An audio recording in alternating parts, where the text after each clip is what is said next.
We're on location in Puerto Rico where thousands of Democratic leaders and political power brokers are gathered to discuss public policy. Our guests on this Sunday, State Senator Shelley Mayer, why she's fighting back against ICE raids. Plus, State Assemblymember Gabriella Romero, why she wants to see more affordable housing upstate. And later, State Assemblymember Jonathan Rivera, how he's helping to lead more workshops to support vulnerable communities. That and so much more happening now on In Focus.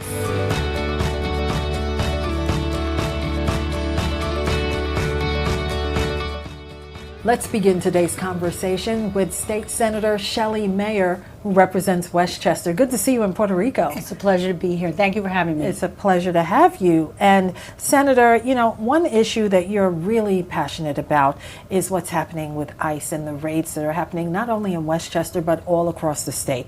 And you are a co-sponsor of the MELT Act, which is an acronym for Mandating End of Lawless Tactics legislation. Tell us more about that. Well, that bill would prohibit basically these federal law enforcement, ICE officers, and Department of Homeland Security, I think, are doing it as well, from concealing their identity entirely. Unless they have some legitimate law enforcement purpose, they're on a SWAT team, that's an exclusion. But the idea that these officers can be free to actually keep their identity, everything below their eyes, concealed, no uniform, no badge number. To me, it's very anti-American. It really smacks of the kind of authoritarianism that we see in other countries. And it in itself is intended to intimidate the people in our communities, throughout our communities. I always say that these other law enforcement agencies who do their best under difficult circumstances, they also have people who criticize them. They also have people who don't like what they do. They're not allowed to conceal their identity. Just because they feel entitled to intimidate, they ought not to be able to wear a mask and fail to disclose who they are. When they drive up, we should know who they are. Senator, tell us what's happening in Westchester with the immigrant community there. Are they on edge? Yes, so as chair of the Senate Education Committee, my greatest fear is for our kids in schools and for our staff. So a child who's, let's say, mother is documented and father is undocumented. I represent the Portchester School District, 75% Latino district. Kids are nervous, parents are nervous.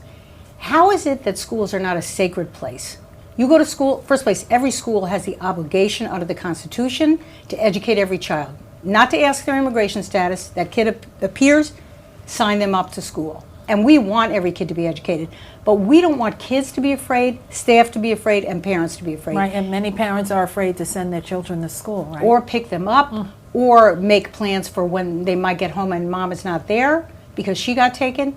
The whole situation is completely unacceptable to me, and I'm working on legislation to actually prohibit ICE from coming into a school unless they have a judicial warrant. That's a warrant signed by a judge, not by some ICE officer, but a judge who determines there's probable cause. Short of that, in my opinion, they should not be in schools. So let's pivot to another crisis that's happening statewide, including in your district, SNAP benefits.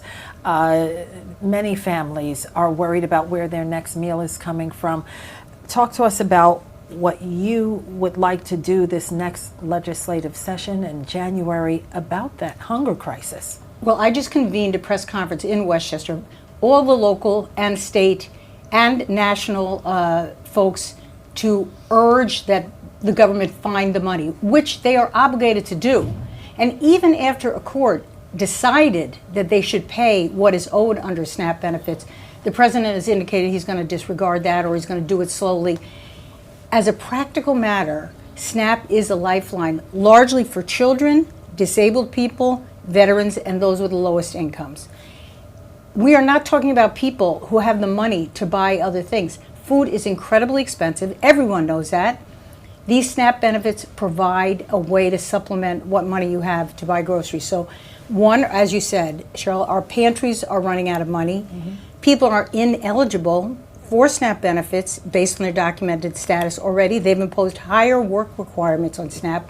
So we're going to do what we can, and credit to the governor, she's already put additional money into the food basket. but it's not going to make up for the cost of these SNAP benefits. We need the government to do what they're obligated to do, take the money that was appropriated and spend it on SNAP while the shutdown is pending. I want to pivot to the school cell phone ban. Yes. Do you think it's a success so far? I actually think it's a great success. Explain why. Well, I think all of us who have been in schools and spent time in schools, as I do, know that there is really some bad implications of the dependence on social media and phones.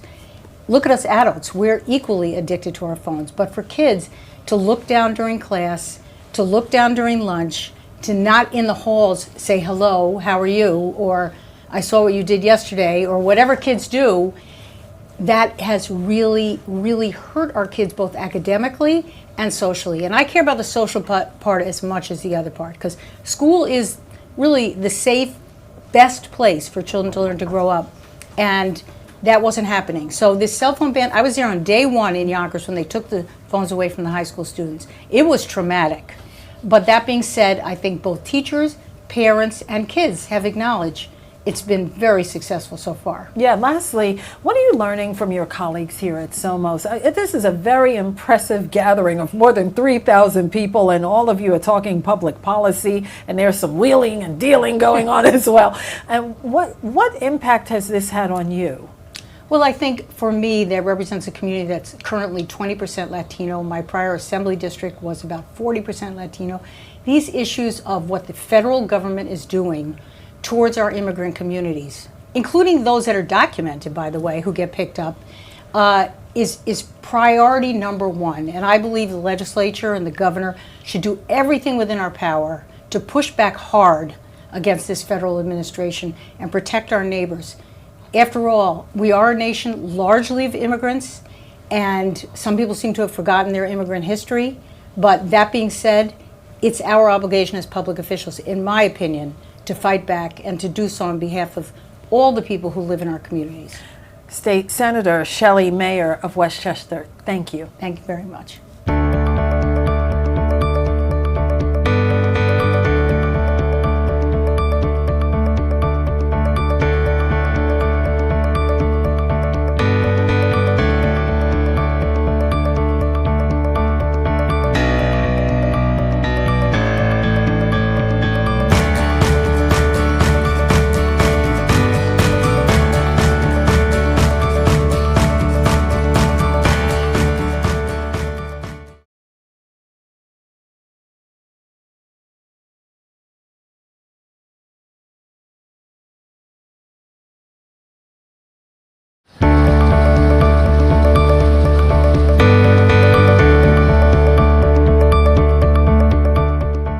Thanks for staying with us for this special on-location edition of In Focus. I'm pleased to be joined now by Assemblymember Gabriella Romero. Good to see you, Assemblymember. Thanks for having me. So many people here at Somos are excited about the upcoming legislative session in Albany come January. You're a freshman, and housing is at the top of your agenda. What do you want to see in the new legislative session? Well, for me, top of me is the $400 million coming to the city of Albany. The governor invested that incredible amount. It's a once-in-a-lifetime investment, and I'm hoping to see really some of that money go towards housing for the city of Albany.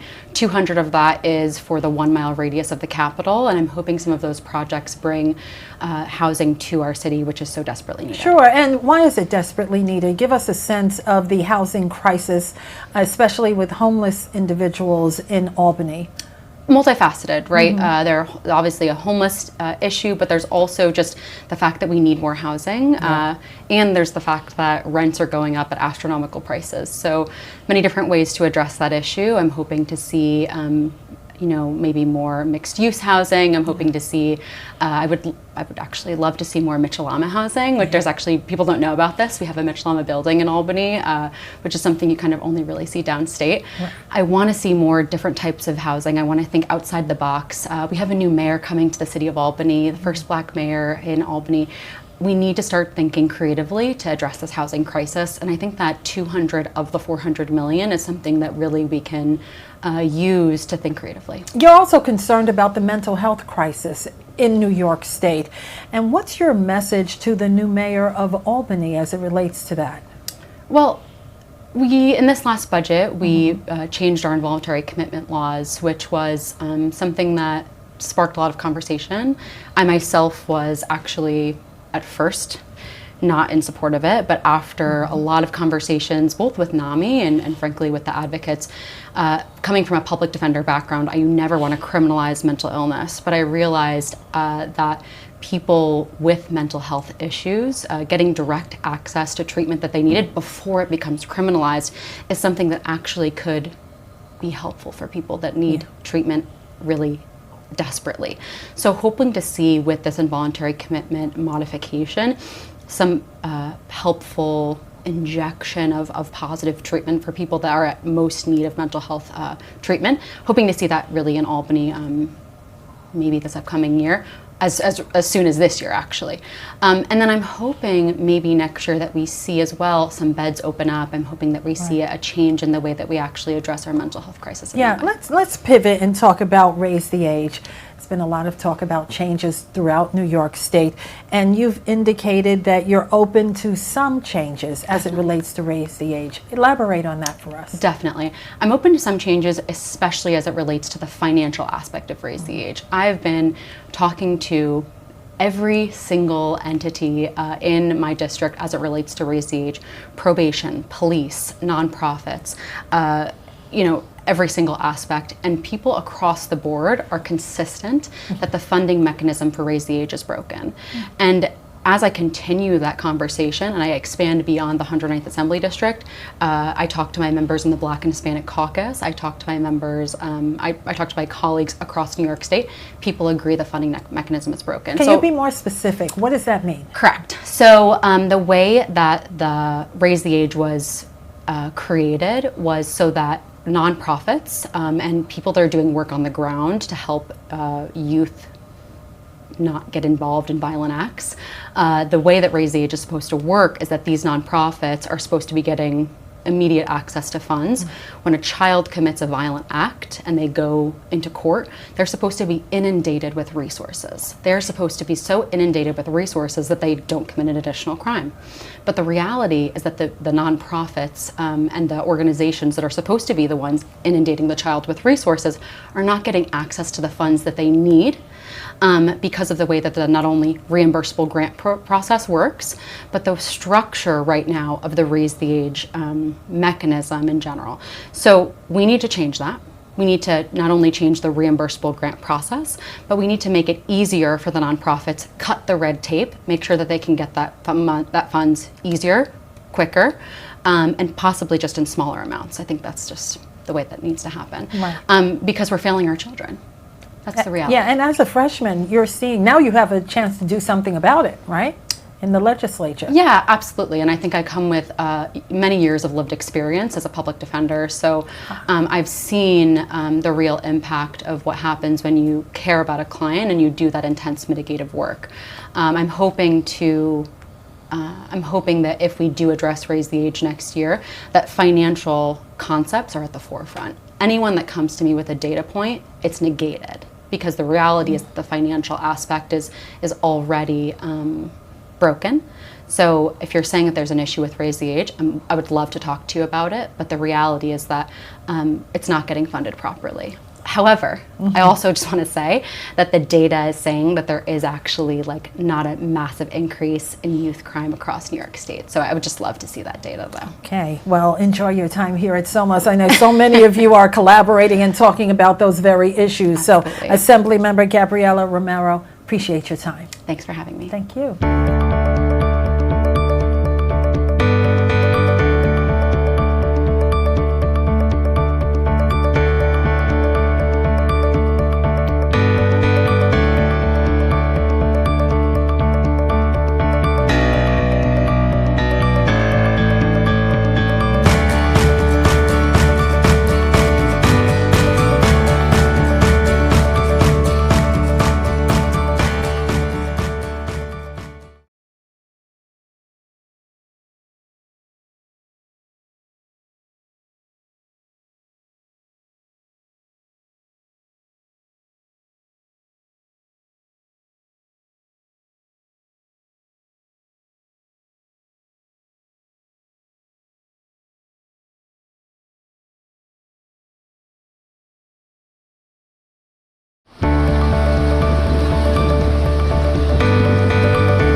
Welcome back to In Focus. We're on location in Puerto Rico at the Somos Conference. We're pleased to welcome Assemblyman Jonathan Rivera of Buffalo. Good to see you. Thanks for having me. Listen, so many people are talking about the upcoming legislative session in Albany, and top of your list, Assemblyman, is healthcare and funding for healthcare. Tell us more about that. Sure. So, in the current environment we're living in with the federal government, there seems to be constant chaos and things moving. And a lack of clarity, and it's affecting the decisions that we have to make in state government that then has to affect the decisions they make in county government and so forth. But we're looking at this legislative session next year and really have to think about what it all means. What does it mean for people that are going to lose coverage? What does it mean for people in SNAP benefits? What does it mean for people on Medicare? What does it mean for the countless federal programs that we have here and that we extend to the residents of New York State, and what will it all look like? What part of it does New York State have to cover, and what part of it do we have to advocate for the federal government to really make a different direction on? Sure. Give us a sense of what's happening in Buffalo right now. Sure. So, if I were to go by the calls that I receive in my office, there's people that are really concerned around Medicaid and the cuts to Medicaid. In a conversation we just had recently in the community, the General Hospital Network of New York State has an estimate, and that is just in the congressional district that I live in, it's approximately 30,000+ people that are going to lose health insurance in the next couple years. And that's enormous, and you multiply that by how many congressional districts we have in New York State, and it's daunting to think that we're looking at millions of people losing health insurance just in the next few years. People are very concerned Sure. all over New York State. Sure. Let's switch gears and talk about legislation that you passed in the last session that's going to add new judicial districts throughout New York State. Give us a sense of how this will affect the balance of power. Sure. So, where I live and really the span of New York State from about Syracuse to Buffalo is the 4th Judicial Department. And that department is essentially around 68, 69 judges, all state supremes. They handle different things in different courts, but the long and short of it is we have a real diversity problem in our bench. And out of those 68 judges, only 2 of them are of color, and both of them only come from one county. So we have this huge population of Black, Hispanic, and Asian folks that have not been represented properly on the bench in its history. And this judicial district that we are talking about, it's crazy to think about it, but the lines of what makes it and what it's comprised of have not been reviewed ever. So I have jokingly say that the sinking of that Titanic happened more recently than the last time we've looked at this. And it's time, and it's long overdue. We as Assembly members, as state legislators, we pursue redistricting every 10 years. And the fact that it's gone decades without review is unfortunate. Now, there are critics of the Sure. legislation that you passed, and they claim it's going to give Democrats an advantage, an unfair advantage. Your response to that? I'd say Democrats hold the majority of those seats today. And I'd also say that another constituency that is historically not Democratic, but that should be represented better under this new sort of option is rural counties. Currently, rural counties are drastically underrepresented in the judiciary too. So if you're from a rural county like Cattaraugus or Wyoming or Genesee, you haven't elected a state Supreme Court judge in years, if not ever. And these red rural counties, they deserve representation too. And I need to look at a judiciary that is reflective of my community, of me, but so do they. And we're failing on both sides. Okay, let's switch gears again and talk about Somos. You are leading workshops here. Tell us about the workshops that you're leading. Sure. One of them is about diversity on the bench. Another is around the partnership that should exist and has to be strengthened around the nonprofit sector and public education. There's a lot of great people doing a lot of great things. And something that's close to home for me is that there is a network of international schools across this country, and that network has essentially established 18 high schools in New York State that are essentially officially international schools where the student population are almost all foreign born.